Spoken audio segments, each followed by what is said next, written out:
In this tutorial, we will do an exercise on the part design workbench. On the left side, you can see the exercise file that we are working on, and on the right side, we can see the completed model. This is the final result that we would like to get. So the first thing is to open up a new part model workbench and then select the sketcher and select the ZX plane. As you start sketching, double click on the profile tool. Make sure that both of your automatic constraining is on, and start sketching it this way.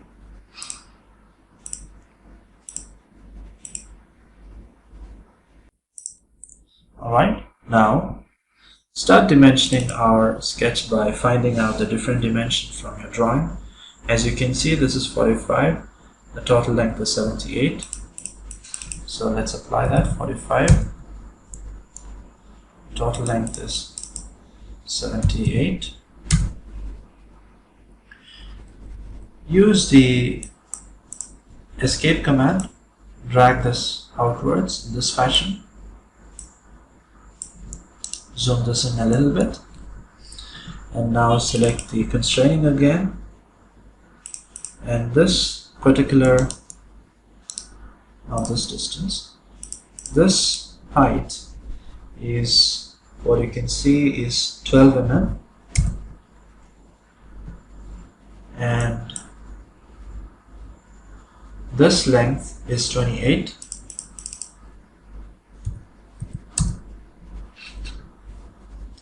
This length is 30. So our sketch is fully constrained now. Exit the sketch and use the pad and pad it on the reverse direction, or use the mirror command. Pad this by 37 mm. So in this case, I'll not use the mirror command, I'll just pad it by 37 mm. Now, let's create this particular portion here. To create that, I'll come to the, I can create that by this particular plane, or I can create it by top view.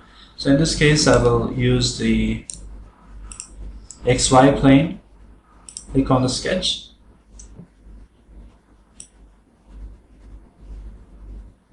I'll drag this in this fashion so that you can understand the drawing better. And I'll use a rectangle. And then I will use a circle,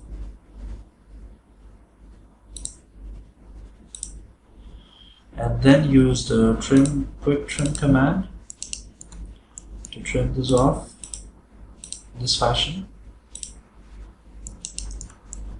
And now use the constrain command and constrain this line by coincidence, and constrain this line by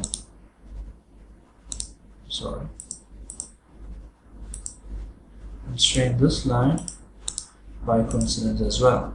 Now, fix the radius as 12 mm for this, and create another circle inside this, and dimension that circle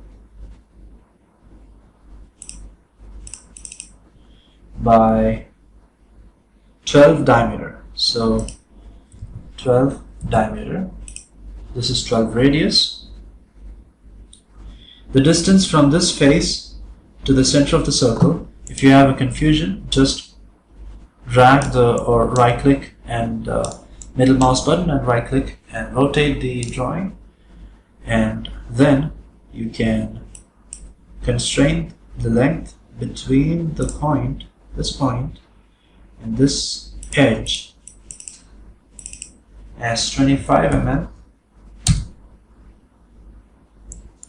And as you can see, there is a small discrepancy here, so let's just fix that. Click on this, click at this point, go for tangency, so that's tangent. And at this place, the tangent is applied automatically. And you can see, once you see the green signal or the green sketch, it's good to go. Exit the sketch, and apply the pad of 10 mm, and then select this edge. You can see this edge, and give an edge fillet, press a feature edge fillet of 2 mm. Now we have a rectangular portion here that extends fully downwards of 10 mm, and it's located at 47 mm. So this is a little tricky part. So let's just select this face and click on the plane, reverse direction, and we'll create a plane at 47 mm.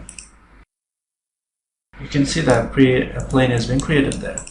Let's get inside the sketch of that plane, and we'll create a rectangle.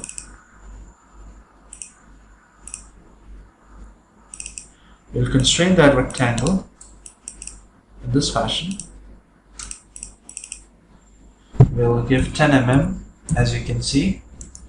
If you have a doubt, just rotate it and have a look at the drawing. Now exit the sketch and do a pad, reverse direction, and just go for up to next. Click on OK. So it creates a pad over there. Now the final thing that you have to do is just to create a slot here. To create the slot, you need to come into the sketch here, click on the sketch, and firstly create a profile in that fashion.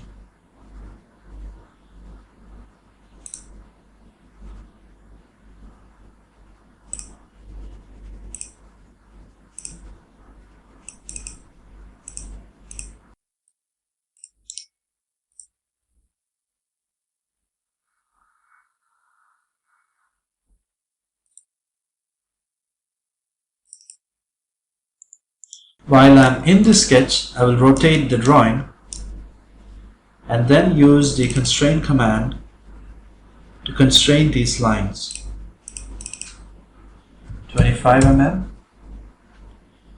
the base is 23 mm. This particular dimension here is 12 mm, and the distance from this point to this edge is 16 mm, as you can see here. Let's check whether our sketch is fully constrained. As you can see, the green, it's fully constrained. Exit the sketch and now go for a pocket, go for up to next, and click on OK. So that completes our exercise here. I hope you enjoyed it.